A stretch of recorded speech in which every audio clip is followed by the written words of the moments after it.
কয়েকটা মাসের মধ্যে ডাক্তারখানায় ভিড় বেশ জমে উঠেছে। টাকা পয়সার চাহিদা নেই, যে যা দেয় অনুকূলচন্দ্র তাতেই খুশি।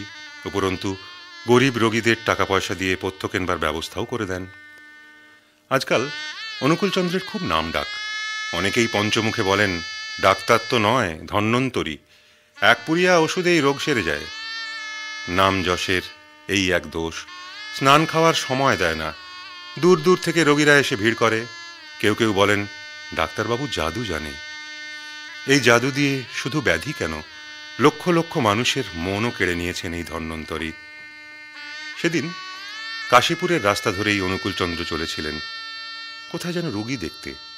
বেশ বেলা হয়ে গেছে, প্রচণ্ড রোদ। পাবনা বাজার থেকে লোকজন এই পথ দিয়েই চলে। একজন মুসলমান চলেছিল ঝাঁকায় বোয়াল মাছ নিয়ে। তাকে ডেকে অনুকূলচন্দ্র বললেন, দেখো ভাই, তুমি যেন এই বোয়াল মাছ খেও না, তোমার পেটের অসুখ করবে। উত্তরে মুসলমানটি জানালো, খোদা যখন পয়দা করেছেন একদিন তো মরতেই হবে। অনুকূলচন্দ্র নিজের কাজে চলে যান। বেশিক্ষণ যায়নি, মুসলমান ভাইটির বাড়ি থেকে একটি লোক ছুটে এসে খবর দেয়, ওই মাছ খাওয়ার পরেই তার ভেদ বমি আর পেটের সাংঘাতিক যন্ত্রণা শুরু হয়েছে।